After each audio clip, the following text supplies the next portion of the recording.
Thank you for joining us for another edition of the Commissioner's Report.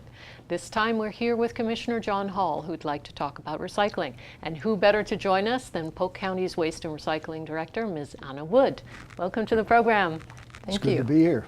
Well, when I drive down my street, it's easy for me to see that my definition of recycling and what's recyclable is different from my neighbor's. And it's probably different from yours. So if it's okay with you, let's start, and we'll defer to your years of experience, and let's start with the definition of recycling and recyclable. What is it? You are correct. Recycling for us in the industry is a process that starts with the resident and ends when a product is manufactured from that type of material. Many times from the resident standpoint, recycling is rolling the cart to the curb and putting all this material there, and the process stops there. Mm-hmm. Okay. Well, in October of 2018, Polk County stopped recycling glass products. Why was that? Well, we've stopped recycling several different products, not just glass, but recycled material is demand driven. So if there's no demand for the material, then there's no reason to put it in a recycle bin, because all it's going to cause is for someone at a point where that recycled material goes to have to sort through it, send some of it to a landfill, send the other on to recycling. The problem that we get into when you start to commingle those things is that you can cause contamination to the material that is actually recyclable.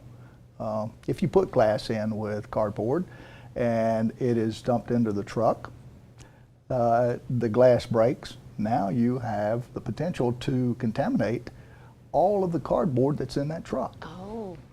So we've stopped recycling several different things, and we get calls on them all the time to say, hey, other people are doing this, why aren't you? Yeah. But it is, like I said, it's demand driven. So if there's no demand, we don't do it. Now, we've also stopped collecting some plastics. What is the difference between the plastics that are okay and the plastics that aren't?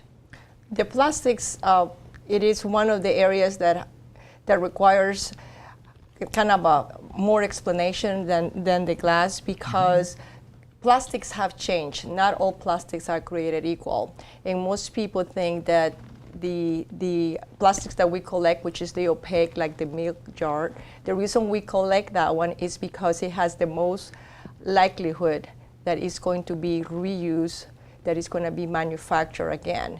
And the reason for that is because of the product that goes inside the container.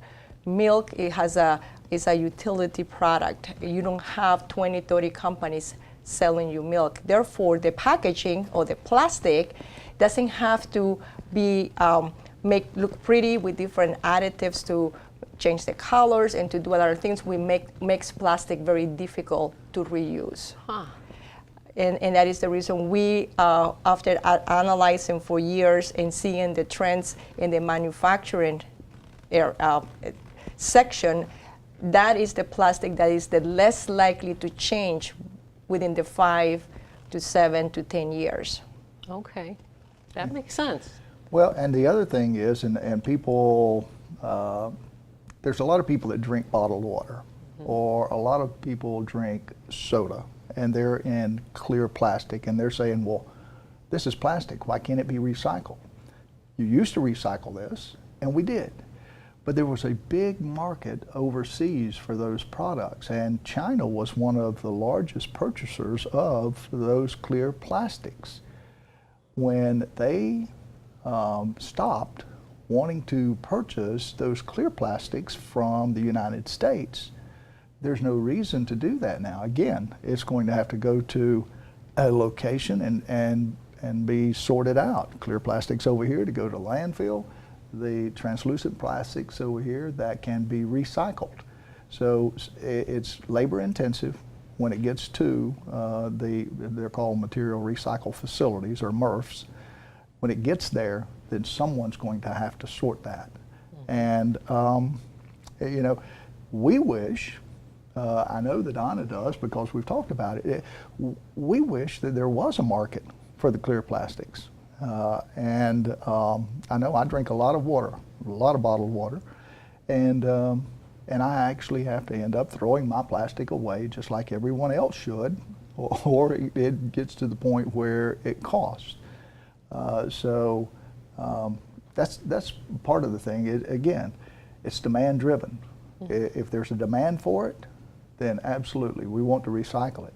If there's not a demand for it, then it's a cost to us to recycle or attempt to recycle. And in addition to that, residential collection for recyclable packaging, the process that we have makes it very difficult to segregate this and just recycle one type of material. We have a lot of residents that called commissioners and called me and say, Anna, there's a company that recycles plastic. Why don't you give the plastic that you collect in our program to that company? Well, that company wants that material already segregated. We collect the material all in one truck, in one bin. So for us to be able sometimes to capture that material, we will have to have another truck, which is going to pollute the environment. It's going to be a lot more costly, and at the end of the day, the environment as a whole is not going to be better. So sometimes we have to make decisions to say, what is the best action or activity that we can have to enhance the environment? Because at the end of the day, Polk County commissioners and the program that we have is aimed at enhancing or bettering the environment. And when we don't reach that goal and we are creating pollution in other areas or collecting materials and wasting energy, then it doesn't go to the intent of the program, which is to collect, harvest the most materials that can be reused. It can substitute virgin material, and that is the goal of our recycling program, to give the opportunity for that plastic packaging or for that aluminum can to come back in the marketplace within 90 to a year, whatever period of time, but to come back again to life. Now, all right, let's use aluminum cans as the example. I do want to recycle aluminum. Now, if someone also wants to recycle drinking water bottles, for example, and they put their drinking water bottles in their yellow cart because they want it to be recyclable, what are they doing? What are they in fact doing to slow down or make more expensive the process of getting to the aluminum can and actually recycling the aluminum can? How are they affecting that process? Well, are there negative impacts to that? Yes, there is. We used to do recycling in multiple bins, okay? And the vehicles, pardon me, the vehicles that picked that recycling up would recycle paper, it would recycle glass, it would recycle aluminum. We no longer do that. We do that as a single source now. We have the rollout carts. So when you put a non-recyclable material into that cart, when it gets to the location where it's going to be recycled, all of that has to be taken out. And again, it ends up in the same place. Now, for a lot of people, they feel like, intrinsically, they feel like they're doing a good thing. I am putting this plastic in here and it's going to be recycled. And it's not. It actually ends up in the same location that it would have ended with if they had put it in their trash can. The only thing is, now you've got multiple people that have to touch it to get it to the landfill instead of just putting it into the trash can or garbage can the way that right now it's intended to go, or that's where it's intended to go. So yeah, you've got multiple people that are touching it, and that's why we just had to an increase in our cost of recycling because of that. And when I say the increase in cost of recycling, it's actually not money that we pay out, it's just less money that we get back as a county. Yeah. So the fewer people who have to touch it and go through it and sort it, the cheaper it is. Yes. And not only the financial cost, the more likely that those packaging materials will again come back. Polk County has taken the position or the policy that we want to be responsible for what is generated within Polk County. Mm-hmm. So the resident that feels pain on putting that single-use plastic bottle into the garbage can should feel comfortable knowing that it's going to the Polk County landfill that was designed and constructed and is managed to protect the environment. So 10 years from now, 20 years from now, those packaging materials have a value to recycle because of scarcity of resources. We know where they are. We can go and mine the landfill and take out of the landfill the plastics or any other product. If we send it overseas or if we put it into a recycling bin, we don't know where it is. It may be in the middle of the ocean and it cannot be recovered. So we are taking the position of being responsible for what we generate. We want to take ownership, responsibility, and to ensure that the residents know where it is, mm-hmm. and that we're not polluting the environment, that we actually enhancing and bettering the environment. Excellent. Now there's one other point of confusion that I'd like to clear up if we can. I live in Lakeland, mm-hmm. and Lakeland has a list of things that I can recycle. My mother lives in Polk County. She can recycle less. What is the reason for the differences in the municipalities? I can't speak for the city of Lakeland. The only thing I can do is speak for the board and our decisions. And we have made those decisions based on good information. And Anna and her staff have given us excellent information on what is recyclable and what is not. In some instances, not just Lakeland, I don't want to pick on them, and especially on camera, but other municipalities do the same thing. Mm-hmm. But again, it is demand driven. To our knowledge, there's not a place locally to recycle those things. If there were, then we would be on board, but there's not. And I don't think that that a lot of citizens understand that when it's picked up, it has to go to a materials recycle facility, and then it's separated out. Some of it goes to a landfill, and others of it go on to be recycled.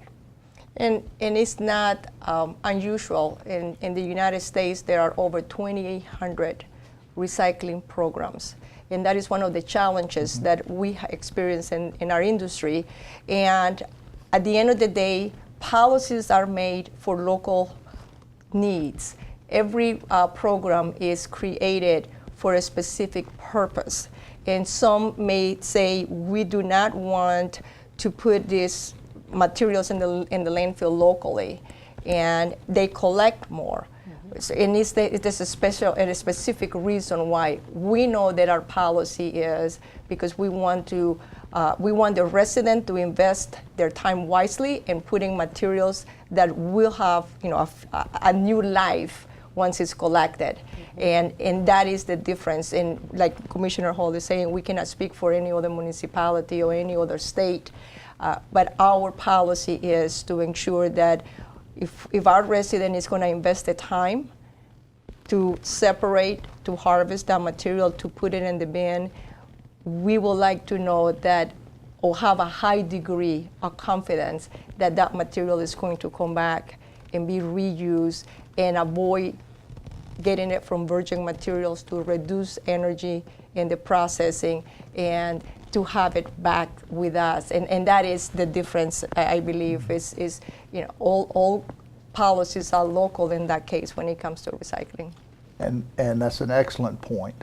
The policies are local, because I have a constituent that actually goes back north during the summer and comes down during the winter, and he has contacted me and said, but at my home up north, they still recycle the clear plastic and they still recycle glass, because there are places up there that the plants that actually do that recycling, not just the collecting and shipping it somewhere, but actual meltdown and reuse right there. Well, we can't ship something to Pennsylvania or Ohio or Michigan and it be cost effective for us. So, and environmentally too. And environmentally, yes. So, if we had something close by, absolutely, but we don't. So if somebody wants some more information than we talked about here for our recycling program, where would they go? Well, they can call us at 863-284-4319, or they can visit our website at www.polk-county.net, or better yet, they can come and tour our facility. We will be delighted to showcase our facility to our residents, to welcome them, and they can call us. We're very accessible. We just, step away. Very good. Well, thank you. This was really interesting. Thank you very much for both of you for coming. Enjoyed it. Hopefully it provided some information to our citizens. Yeah. Well, don't go away. We're going to meet in just a moment with Commissioner Bill Braswell and learn more about the Polk County Blueberries. 40% of food in America is never eaten. Planning a dinner party? Figure out how much food you need with the Guestimator at SaveTheFood.com. Welcome to the Commissioner's Report. Over 40% of the land in Polk County is zoned for agriculture, which means agriculture has been important to Polk County in the past, it is in the present, and it will be in the future. We're lucky to have one of our commissioners here today who is a farmer, and we'd like to talk to Commissioner Bill Braswell about blueberries. Welcome, Commissioner. Well, thanks for having me. When people think of blueberries, they're grown in Washington State and Oregon and Michigan. Cold places. Yeah, and now also in Georgia and Florida. How did that happen? So back in the 70s, one of the plant breeders at the University of Florida, for whatever reason, decided to try breeding blueberries that would bear fruit in warmer climates. And it actually turned out to be really successful. It started off real small, and then he basically handed these plants out across the state to farmers and said, hey, you want to try this? And so a few of them tried it, and it was a success. But the problem was, at that time, there was no such thing as superfood. Nobody knew all the health benefits of it. So these guys really didn't have a market, so they weren't really that interested in it. And now, obviously it took off about 10 years later, and that's how we got where we're at. Because the blueberries are touted now as a superfood, Sure. all kinds of health benefits to eating them. So yeah, I mean, it's one of those things. They were one of the first fruits to be pointed to as a high in antioxidants, a lot of other things that's good about them, and so they really took off right at the right moment. And everybody was eating healthy, and everybody wanted blueberries. And the other thing about blueberries, that's, a banana, you got to peel it. A strawberry, you got to cut the stem off, or whatever. Blueberries, you just rinse them off in the sink and pop them in your mouth, and you've got a really good snack. Yep. So you grow blueberries. Yep. So how difficult is it to grow blueberries? Well, it's not easy. They don't really grow well in Florida soil. Actually, they don't grow in Florida soil at all. There's a few places in Florida that has a muck soil. They'll grow in there. But it's kind of weird the way the whole thing came about. A guy right here in Winter Haven figured out that you could put pine bark on top of the ground, put the blueberry plants in the pine bark, and they took off and grew great, had great yields, lots of good fruit. And so that became the normal way of growing blueberries in the state of Florida. So what people do, they buy pine bark mulch, lay it on top of the ground in beds, and then plant the plants in the pine bark. Well, And when the roots hit the soil, they stop. They just don't like the soil at all. Now, citrus has taken a big hit in the Sure. last several years Yep. with greening and Right. things like that. What are if any, what are the worries or the pests you need to worry about where blueberries are concerned? Foreign competition is our biggest pest.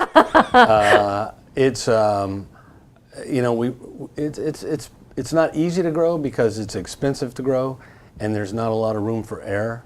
but we don't have that many pests. I mean, we have our pests, but generally speaking, they're pretty easy to control. The biggest challenges we've had, the university's come out with a lot of varieties that were duds.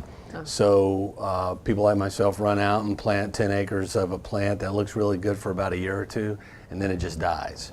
And that's an expensive lesson that you don't want to have to learn too many times. So that in itself has been a discouragement for a lot of people.